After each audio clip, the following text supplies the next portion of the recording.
کہ فلا یرجو الفلاح الا التائبون، تائب ہی توبہ کرنے والا ہی یہ امید کرے کامیابی کی، دنیا میں کامیاب ہونا ہے تو توبہ استغفار کرے اور آخرت میں کامیاب ہونا ہے تو توبہ استغفار کرے۔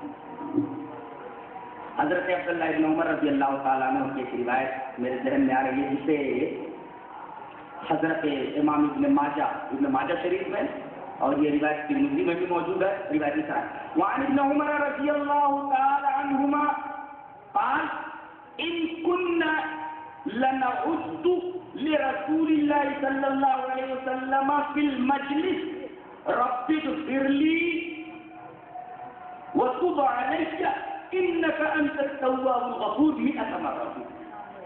حضرت عبداللہ ابن عمر فرماتے ہیں کہ رسول اللہ صلی اللہ علیہ وسلم کو ہم لوگ دیکھتے تھے کہ ایک مجلس میں ایک جگہ جب بیٹھتے تھے تو اٹھنے سے پہلے ہم لوگ گنتے تھے کہ 100 مرتبہ یہ دعا پڑھتے تھے، 100 مرتبہ کیا؟ رب اغفر لی وتب علی، اے اللہ مجھے بخش دے، اے اللہ میری توبہ قبول فرما۔ دیکھیے استغفار اور توبہ، رب اغفر لی، اے اللہ مجھے بخش دے، وتب علی میری توبہ قبول فرما، انک انت التواب الغفور بے شک تو توبہ کو قبول کرنے والا بخشنے والا۔ کتنی مرتبہ؟ 100 مرتبہ۔ ایک مجلس میں یہ دعا 100 بار کرتے تھے، اس میں استغفار اور توبہ دونوں ایک ساتھ۔ اللہ اکبر۔ آپ ایک عجیب بات سنیں گے، گنہگار بھی بڑا اچھا ہوتا ہے اللہ کی نگاہ میں، نہیں گناہ کرنے والا بھی بڑا اچھا ہوتا ہے، بہت اچھا ہوتا ہے۔ اگر گنہگار بھی اچھا ہوتا ہے کیا؟ ہاں روایت ہے وعن انس بن مالک رضی اللہ تعالی عنہ قال قال رسول اللہ صلی اللہ علیہ وسلم کل بنی آدم خطاء خطاء کل بنی آدم خطاء وخیر الخطائین التوابون، رواہ ابن ماجہ۔ یہ روایت ابن ماجہ میں بھی ہے، مسند احمد میں بھی، ترمذی میں بھی، حضرت انس بن مالک سے۔ حضرت انس رضی اللہ تعالیٰ عنہ فرماتے ہیں کہ رسول اللہ صلی اللہ علیہ وسلم نے ارشاد فرمایا کہ آدم کی ہر اولاد خطا کار ہے، آدم کی ہر اولاد خطا کار ہے، خطا ہو جاتی ہے۔ وہ خیر الخطائین، اور سب سے اچھا گنہگار، سب سے اچھا گنہگار، گنہگار جو اچھا ہے، سب سے اچھا گنہگار کون سا؟ التوابون، توبہ کرنے والا۔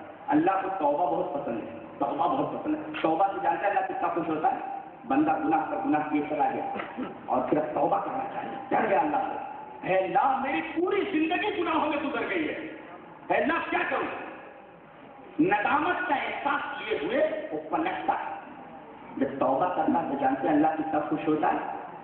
صحیح حدیث ہے مسلم کی، بخاری کی، رسول اللہ صلی اللہ علیہ وسلم نے فرمایا اللہ بندے کی توبہ سے جانتے ہو کتنا خوش ہوتا ہے۔ ایک مثال سے سمجھایا رسول اللہ صلی اللہ علیہ وسلم نے کہ ایک آدمی ایک اونٹ پر سوار ہو کر کے ایک صحرا کو قطع کر رہا ہے، ایک جنگل کو، ایک بیابان کو قطع کر رہا ہے، اور اسی اونٹ کے اوپر اس کا توشہ موجود ہے، اس کے کپڑے بھی ہیں، پانی بھی مجٹ میں موجود ہے۔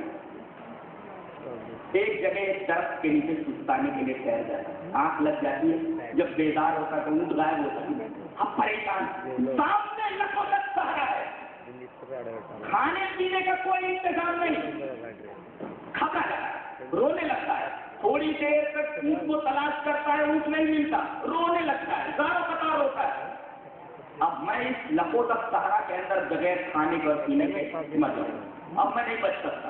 روتے روتے حدیث پاک میں ہے کہ اسے نیند آ جاتی ہے اور اسے اپنی موت سے یقین ہو جاتا ہے، اور کیسے ہی بیدار ہوتا ہے سامنے ہی اس کا اونٹ ماں توشے کے پانی میں موجود رہتا ہے، جس کو وہ سونے سے پہلے، رونے دھونے سے پہلے بہت دور تک ڈھونڈ چکا تھا اور اونٹ نہیں ملا تھا۔ جب بیدار ہوا تو دیکھا اونٹ اس کے سامنے، فوراً مارے خوشی کے اس کی زبان سے یہ الفاظ نکلتے ہیں، اے اللہ میں تیرا معبود ہوں، تو میرا بندہ ہے۔ اللہ کو بولتا ہے، اللہ کو کیا بولتا ہے؟ اے اللہ میں تیرا معبود ہوں، تو میرا بندہ ہے۔ اور یہ سن کر کے اللہ تبارک و تعالیٰ مسکرا پڑتا ہے۔ اس سے ایک نقطہ اور معلوم ہوا کہ بے خیالی میں اگر کوئی غلط بات زبان سے نکل جائے تو اس پر گرفت نہیں ہوتی، چاہے وہ بات کتنی ہی سخت کیوں نہ مانی جاتی ہے۔ اگر اتفاقاً زبان سے آدمی کی کوئی بری بات نکل گئی تو اس پر گریس نہیں ہوتی. اللہ تبارک تعالیٰ مواخذہ نہیں کرتا. کتنی بات کہے, کتنی بڑی بات کہہ گیا, شرکیہ جملہ بول گیا, میں تیرا معبود ہوں میرا بندہ. مانے خوشی کے بات کو الٹ دیتا ہے. یہ خوشی کی انتہا بتائی جا رہی ہے. تو جتنا خوش یہ آدمی ہوتا ہے اونٹ کو ماں اپنے سامان کے پا کر کے, ایسے ہی اللہ تبارک و تعالیٰ اس بندے کی توبہ پر خوش ہوتا ہے جو بندہ گناہوں کے میدان میں آگے جا کر کے اللہ کی طاعت کی طرف چلا جائے. اللہ تبارک و تعالیٰ کو توبہ بہت پسند ہے.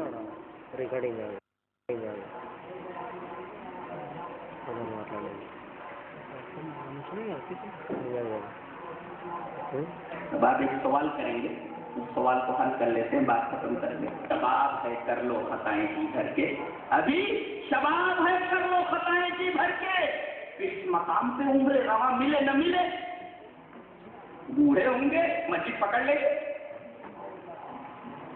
بوڑھے ہوں گے مسجد پکڑ لیں گے. ابھی تو ہاتھ پیروں میں جان ہے, جوانی ہے, ایش کر لو. اللہ فرماتا ہے توبہ قبول نہیں ہوگی. گناہ کرنے کے بعد قریب توبہ کرو. ثم یتوبون من قریب, قریب ہی توبہ کرو. اس بھروسے میں نہ رہو کہ زندگی تمہارے ساتھ وفا کرے گی, اس لیے کہ اگلے لمحے کا تو بھروسہ نہیں ہے. اگلا پل شاید تمہاری موت کا پل ہو. تم نے کیسے یقین کر لیا کہ ابھی جوان ہے ہم کا, جوان کو موت نہیں آتی, بڑھاپے کا انتظار کر رہے ہیں توبہ کے لیے. اللہ فرماتا ہے توبہ ایسے لوگوں کے اللہ قبول کرتا ہے جو گناہ کرنے کے بعد ثم یتوبون من قریب, قریب توبہ کر لیتے. فاولئک یتوب اللہ علیہ, اللہ ان کے اوپر اپنی نظر کرم فرماتا ہے, توبہ قبول کر لینا چاہیے. جلدی توبہ کر لینا چاہیے, جلدی توبہ کر لینا چاہیے. آگے یہ لمحوں کے انتظار میں توبہ کو نہیں ٹالنا چاہیے.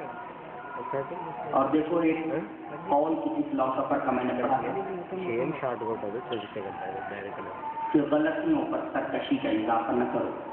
غلطیوں پر سرکشی کا اضافہ نہ کرو, اس لیے کہ اللہ کے ہاں غلطی قابل معافی ہے, سرکشی قابل معافی. غلطی اور سرکشی کے پاس غلطی بائی چانس ہو جائے گا, گناہ ہو گیا, پھر گناہ ہو گیا, پھر گناہ ہو گیا, یہ غلطی ہے. سرکشی کسے کہتے ہیں؟ آدمی برابر وہ کام کرتا ہے, آدمی برابر وہ کام کرتا ہے. غلطی اتفاقاً ہو جایا کرتی ہے, بائی چانس ہو جایا کرتی ہے. اور جو برابر کرتا ہے وہ غلطی نہیں ہے, وہ تمرد ہے, سرکشی ہے. اللہ تبارک و تعالیٰ نے پہلے پارے کے اندر بتا دیا ہے کہ انسان کسے کہتے ہیں اور شیطان کسے کہتے ہیں. غلطی انسان سے ہوتی ہے, سرکشی شیطان سے ہوتی ہے. حضرت آدم سے غلطی ہوئی, فوراً توبہ کی انہوں نے, قال ربنا ظلمنا انفسنا وان لم تغفر لنا وترحمنا لنكونن من الخاسرين. لیکن غلطی شیطان سے ہوئی, آج تک راندے درگاہ, برابر وہی غلطی ریپیٹ کر رہا ہے. تو غلطی کرنا انسانیت ہے اور سرکشی کرنا شیطانیت ہے. اللہ تبارک تعالیٰ نے انسان بننے کی توفیق عطا فرمائے اور توبہ کی توفیق دے. وآخر دعوانا